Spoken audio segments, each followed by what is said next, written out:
Zapomniane krościckie profesje. Każdy wie, co robili kosy kołże. Ostatnio w odcinku o Odrze my się dowiedzieli, co robili matackołże. Dzisiaj przyszedł czas na siągołży. A o siągołżach no lepiej no opowie córka Gajowego Kulki. Księgorzy, co robili? Żywicowali drzewo, bo co w lesie trzeba było robić. Więc między innymi żywicowali drzewo, nacinali drzewo tak w ten sposób, strugami takimi. Robili, przystawiali doniczkę metalową. Na początku były chyba jeszcze ceramiczne takie doniczki, a potem były metalowe. I do tych metalowych doniczek żywica spływała. Oni wybierali to do wiaderek, potem z wiaderka wlewali do beczki.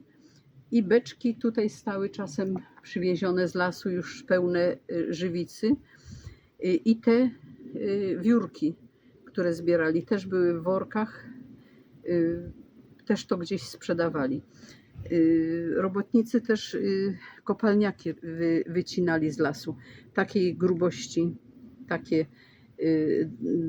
drzewa, w takiej mniej więcej jednakowej grubości, odzierali ze skóry, już odarte, jechały na stację tu na pociąg. Dużo, potem całe metry tego leżało, czekało aż transport przyjdzie i to do kopalni wozili.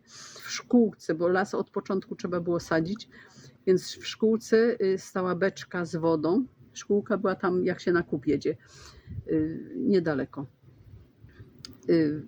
Młode drzewka były zasadzone, to z beczki, jak przyszedł robotnik, podlewał, czasem tato szedł, tak podlewali, żeby drzewka nie uschły na początku, więc beczka, zawsze beczkę z wodą tam ktoś zawoził, dużą taką beczkę, na którą się gnojówki woziło gdzieś tam, nie też. To była specjalna do podlewania. Właściwie pracowali w lesie sezonowo, ludzie nie cały rok, bo w różnych porach były różne zadania. Jak był ten młody las posadzony, ta szkółka była, potem te drzewka rosły, trzeba było to pielęgnować, podlewać, a potem już ukorzeniły się tak, że już nie potrzebowały wody dodatkowo, ale zarastały trawą. Dookoła była trawa, więc tą trawę trzeba było wykosić, więc kobiety kosokami, nie, bierały kosok i kosokoma to wycinały tą trawę. Sięgorze, jak ścinali drzewa już potem, te, które były wyżywicowane, wyeksploatowane, tak, drzewo to już potem mogło być przeznaczone na drewno. Więc ścinali, oczywiście piłą taką ręczną, podkładali klin, żeby się w odpowiednim przewróciło w jakimś miejscu, w któreś miejsce, znaczy w tą stronę, którą chcieli. I potem przyjeżdżały konie, lachnik albo kupczyk, siwek.